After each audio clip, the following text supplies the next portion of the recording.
Building a good physique and strength with just bodyweight exercises, home workouts, or calisthenics is possible, but the amount of misinformation on the internet leads to confusion. Performing an online workout is the same as copying someone else's answer for a subjective question. First, most of the fitness influencers have no knowledge about fitness.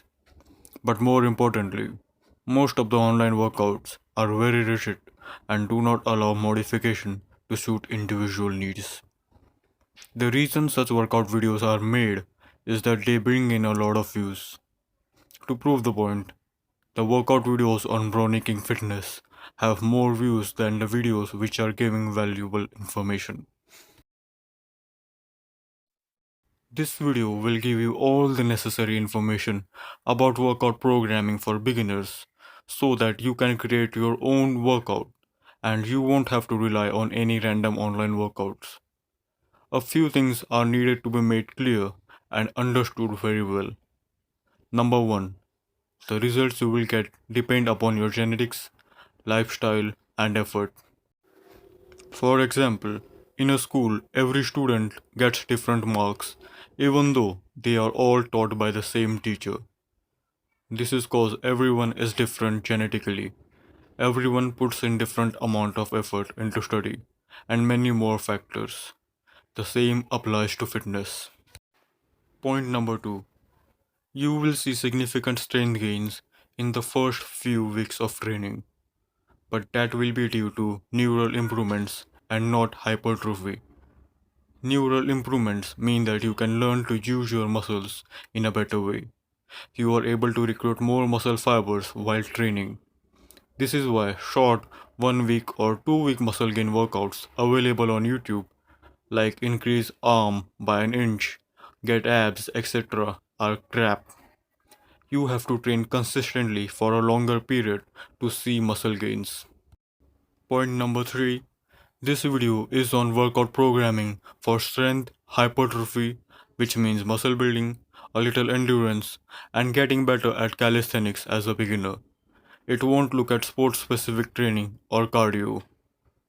Now, don't let the word muscle building scare you into believing that you will become bulky like Ronnie Coleman.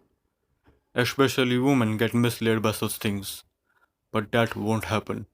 The fourth very important point will be shared at the end of this video. The first step into creating your own workout program is exercise selection. You have to identify your goal and know what body parts you wish to train. If you don't want to train legs, then don't train your legs. If you want to train just your abs, or if you want to train just your legs, then train accordingly. However, not every muscle can be skipped. Skipping back muscles and working on just the chest can cause posture problems. In this case, it's necessary to do some back exercises, but not emphasize too much on those. So here are the basic calisthenics exercises for every major muscle. Number 1. Legs. The legs consist of the quadriceps, hamstrings, glutes, adductors and calves. Beginning with the quadriceps or quads, the squat is the best bodyweight exercise to target them. It is also known as the king of all exercises. The squat, performed with a full range of motion, engages not only the quads, but also the glutes, calves, hamstrings, and core. But it is a quad dominant movement, so don't expect significant development in the glutes by performing it. The distance between your feet is subjective, but shoulder width apart is a good place to begin with. You can keep your hands straight out in front or behind your neck. Doesn't make much difference. Stand straight, breathe in, engage your core to stabilize the body. Go low to the point that at least your legs are parallel to the ground. Come back up while breathing out. That's one repetition. Going slightly below parallel is great, and going all the way down is excellent, which is known as the ATG squat, but not necessary. If you want to target just the quads, then slightly below parallel is enough. A big problem that can affect the performance of squats is the lack of mobility and flexibility. To solve this, stretching the calves and hips can help. For that, squat down and use your elbows to open up your hips. You can also rotate and move around your legs. For ankle mobility, go down in a lunge position and drive your knees forward. You can elevate your heels to increase your range of motion. For the hamstrings and glutes, bridging and hip thrust are excellent exercises. You must be expecting donkey kicks, but in reality, those are very easy and don't provide much resistance to your glutes unless you have a very fat and heavy leg or you attach weights.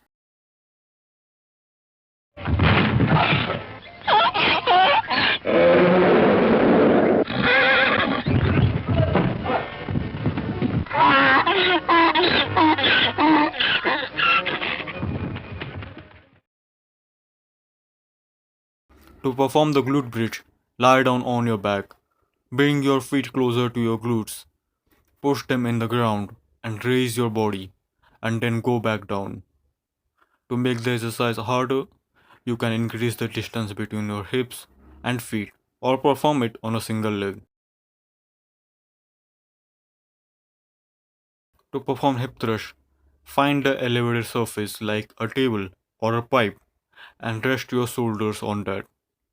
Just like the glute bridge, bring your feet closer to your hips.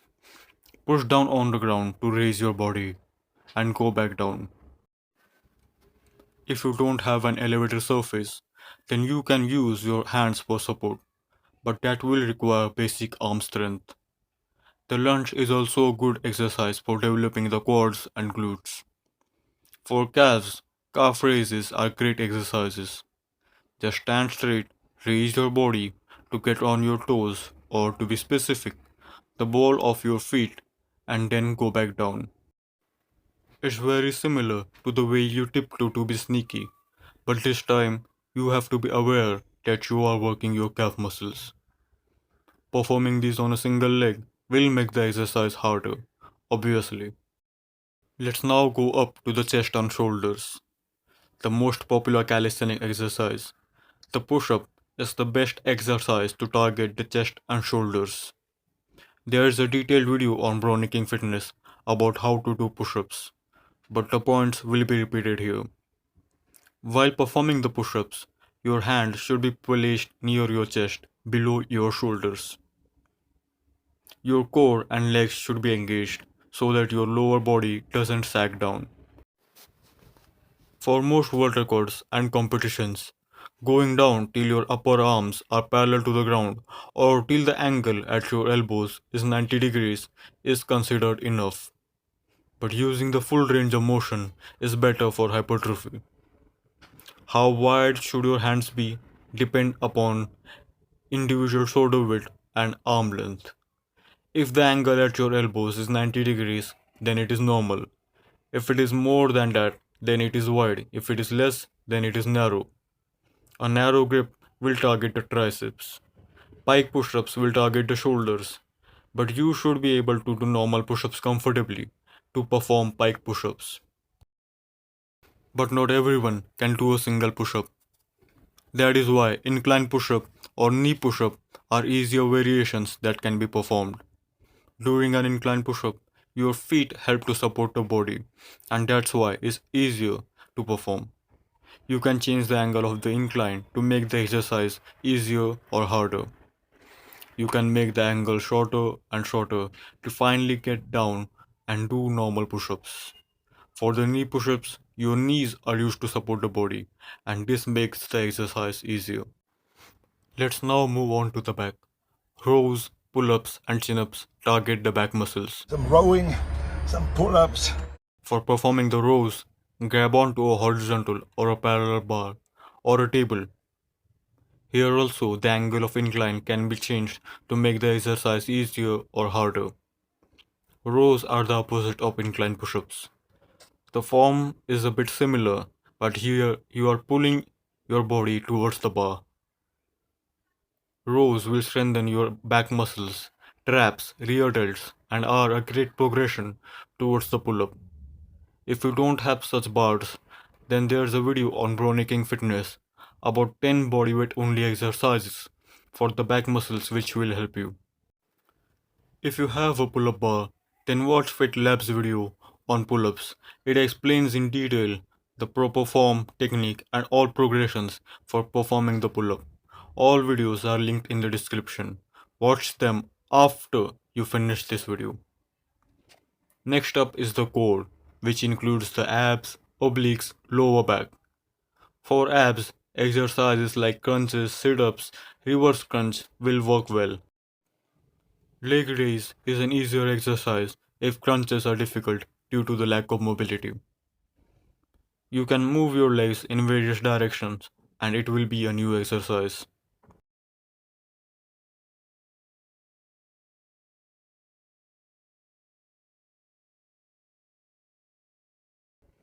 The plank is a good exercise for activating the entire core, including the lower back. For the neck, there's a detailed video on neck training available on Brownicking Fitness. The link will be in the description. Yes, the neck can be trained and it has a lot of benefits, so give it a try. Here's the list of all exercises.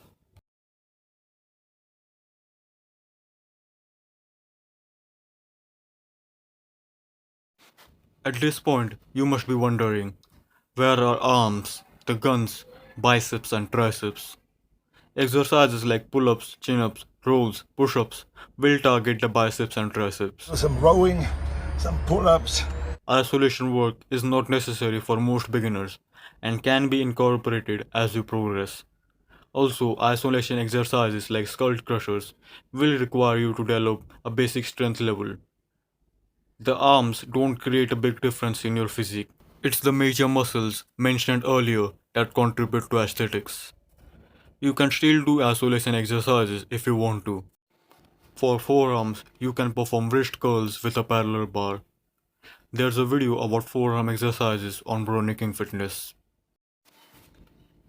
Here are some terminologies and concepts that you need to know in order to program your workout. Number 1. Repetitions or reps. This is the number of times you are repeating a movement pattern. If you do 10 squats, then it means 10 reps of the squat exercise. Number 2. Sets. A set is a group of consecutive reps. If you did 10 squats, waited for 3 minutes, then you did 10 squats, waited for 3 minutes, and you did 8 squats. It means you did 2 sets of 10 reps and 1 set of 8 reps. So, you did 3 sets in total and 28 reps. Number 3. Volume. This is the total work done in a workout. It's calculated by the weight you lifted multiplied by the number of reps and the number of sets. In calisthenics, body weight is used, which could be hard to measure for some exercises. So, in that case, it's the reps multiplied by sets. Number 4. Rest. This is the amount of time you relax between two sets. Number 5. Tempo. This is the speed or time in which you complete a repetition. Number 6 is concentric or positive. This is the part of an exercise when your muscles contract. The pushing up part in the push up is the concentric or positive part. Number 7 is eccentric or negative. This is the part of an exercise where the muscles are stretched. Lowering your body from top to bottom in the push up is the eccentric or negative part. Here, positive and negative don't mean good or bad. These are just terminologies. Number 8 is isometric. This is where you hold a position and the muscles are being contracted, but there is no movement. There is just static contraction. Number 9. Soreness. This is the muscle pain you feel the next day after a workout. It's completely normal and will decrease as you become more experienced. It happens because your muscles are shocked due to the new stimulus. You can do static stretching to help relieve the pain. There is a video about static stretching available on Browning Fitness. Number 10. Failure. This is the point where you can't do any more repetitions. Let's say you can do 10 squats. After the 10th squat, you can't get up and you fall down. That is failure as you aren't able to do any more reps. Most beginners have no idea what failure is. Most people think that they are done, but could do 5 to 10 reps more. When you think you're done, totally done, you have at least five more reps, okay? We'll go there. Number 11. Reps in reserve or RIR. Take the previous example again.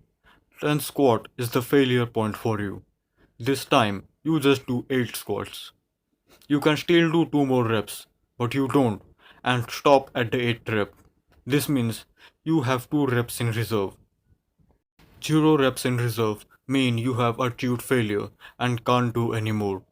Generally, most muscle gains occur between 5 to 0 reps in reserve. Most of your training should have 2 to 3 reps in reserve. As a beginner, your focus should be on mastering the form of an exercise before attempting to move close to failure. Number 12. Rep range. The word is self-explanatory. 1 to 5 rep range builds mostly strength, 5 to 12 builds muscle, and above 12 reps improve endurance.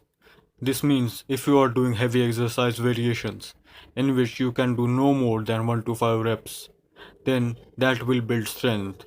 If you do an easier exercise in which you can get above 5 but less than 12 reps, then it will build mostly muscle. Easier exercise of which you can do dozens of reps will improve endurance. You can build muscle with easier exercise and higher reps, but you need to get close to failure for that.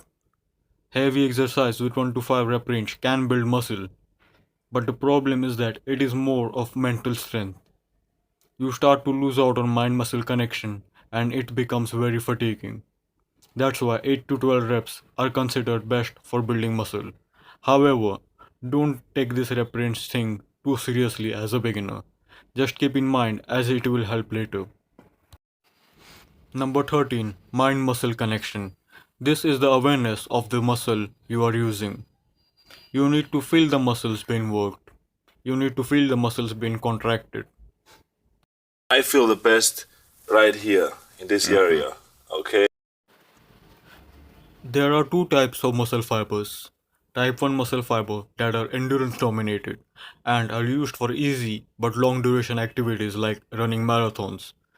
These fibers don't grow significantly after resistance training. Type 2 muscle fibers are further divided into type 2A and type 2B. Type 2B fibers are used for short duration, high intensity activities like heavy resistance training, sprinting. These fibers grow in size after resistance training, and these are the fibers that people emphasize when they want to build muscle. Type 2A fibers are a mix of type 1 and type 2B.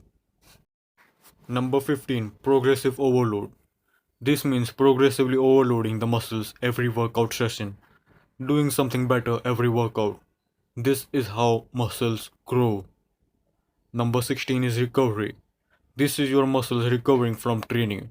For a beginner, it can take anywhere between 48 hours to a week to recover from an intense workout. Number 17. Programming. This is the detailing or design of exercises, the number of reps, sets, tempo, rest period to achieve a specific goal. Just like a computer program, you cannot put anything gibberish and expect specific results. There has to be a proper design of raw materials mentioned above to get close to your goal. Well, why aren't you all copying this down? Let's now get down to programming. If you are asked to create a workout program right now, you will try to recollect some YouTube follow along workout and you would most probably select a few exercises and do them for 30 seconds or 1 minute straight with 15 to 30 second rest in between each exercise.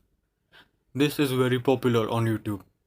But this type of workout has many problems, especially if your goal is strength and hypertrophy. First, you are doing an exercise for 1 minute straight, which means the exercise has to be easy. Easier exercise means a higher rep range, which isn't the best for building muscle, as it will target type 1 muscle fibers.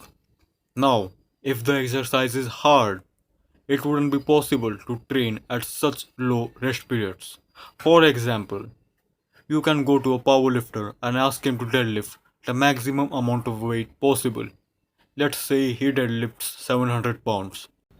Then you tell him to rest for just 15 or 30 seconds, after which you say, come on, deadlift 700 pounds again. He will say, are you mad? Cause he is tired and will require another 5 minutes at least to re-attempt that lift, and that too with a slightly lower weight. Low rest period type of training is good for cardio or endurance, not for building muscle. No fitness model, bodybuilder, strongman trains this way. Now you know that most, not all, but most of your training should be around 5 to 12 reps with 2 to 3 reps in reserve for building muscle. You have to choose the proper variations of the exercises mentioned before that allow you to do the desired rep range. For example, you can do 10 reps of incline push-ups as set 1, after which you can do 3 reps of normal push-ups to build strength, or go on a higher incline and do 20 reps for endurance. Let's move on to sets.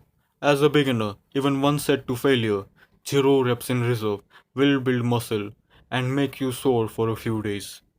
You don't have to follow bodybuilding style 20 to 30 sets every workout or 40 minutes of workout with every single day. At most, you will require 5 sets per week for a body part.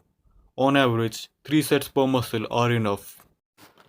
How much rest you will require between 2 sets depends upon the size of the muscle being worked and the intensity of the set. The quads will require 3 to 5 minutes of rest, while a smaller muscle, like the abs, may require only 45 seconds. If you are training till failure, then that will require more rest compared to 5 reps in reserve. Generally, 2 minutes of rest is enough for most of your training.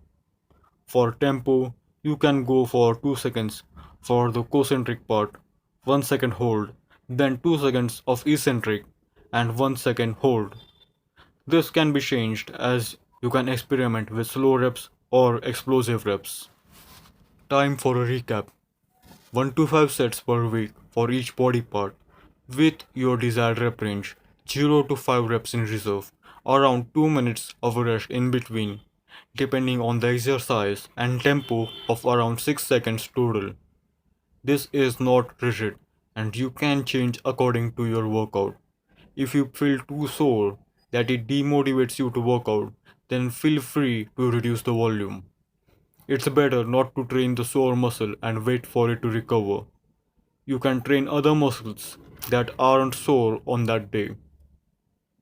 Now, you don't have to do all the sets in a single day. You can distribute them throughout the week.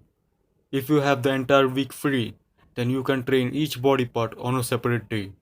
Monday is International Chest Day. Tuesday could be back. Wednesday could be abs and Friday could be legs. Each workout won't be more than 15 minutes as you are a beginner. If you have the weekend free, then you can train the upper body for 30 minutes on Saturday and the lower body for 30 minutes on Sunday. If you have just one day to train, then you can do an hour of full body training. If you are doing 5 sets for a body part, then you can try doing 2 sets on day 1 and the remaining 3 sets on day 4. So you are training a body part 2 times a week, which is known as a higher frequency training. You have to keep experimenting to see what works the best for you. Training once a week with high volume, which means 5 sets in a day, or distributing the 5 sets throughout the week. None of this will work unless there is a progressive overload, which is essential for muscles to grow. Let's again take the example of school. Let's say you stay in the first grade for your entire life. You won't learn anything new. Your mind won't improve and you won't become more intelligent. You have to progress to higher grades and learn new things to improve. The same applies to muscles. If you are not doing something better every workout, your muscles won't grow and become stronger as they have no reason to do so. So, what are the ways with which you can progressively overload? Let's say you do 5 sets of 5 reps of incline push ups with 2 minutes of rest between sets, and you have 4 reps in reserve. Total volume is 25 reps, multiplied by whatever weight you are. Here's how you can progressively overload. Number 1, you can increase the number of reps. Next week, you can do 5 sets of 6 reps. This time, the total volume is 30 reps. You are doing more work and your muscles will become stronger to help you do that work.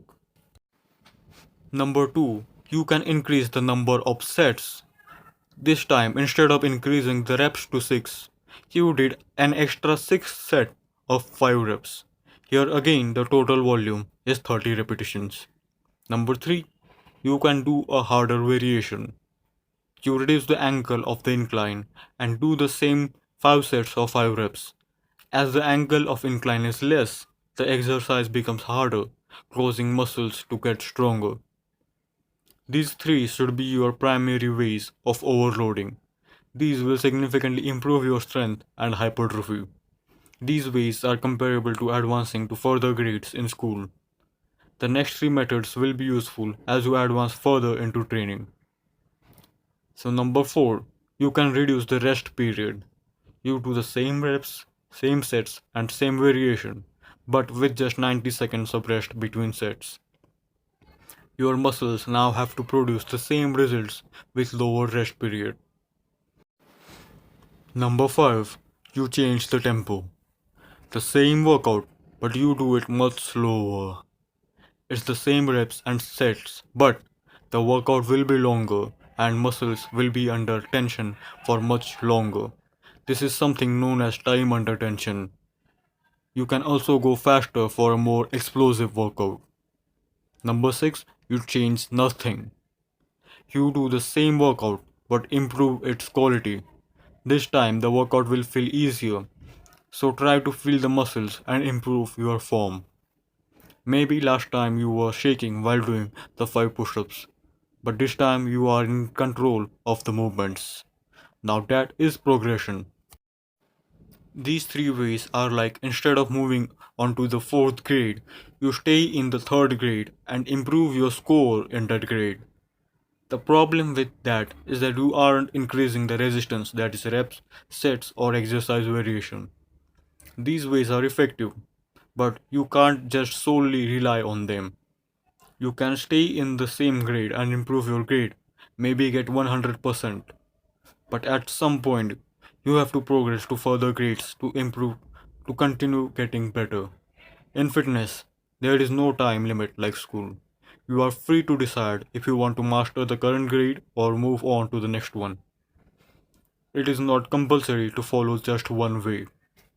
Progression can be a combination of the ways mentioned. Without progressive overload, your muscles won't improve. This is another reason why most online workouts are useless, cause you are stuck doing the same workout over and over again. Another recap: 1 to 5 sets per week for each body part with desired rep range, 0 to 5 reps in reserve with around 2 minutes of rest in between, tempo of around 6 seconds, and progressive overload. Now, time for the fourth important point mentioned earlier. Working out won't do much if your lifestyle is unhealthy. There's a video about important tips for an healthy lifestyle available on Brownie King Fitness. Also, there's another video on essential tips for beginners that aren't mentioned in this video. The links to both videos are available in the description. Fifth important point: subscribe to Brownie King Fitness to continue watching such informative content and not fall for the ton of misinformation available on YouTube.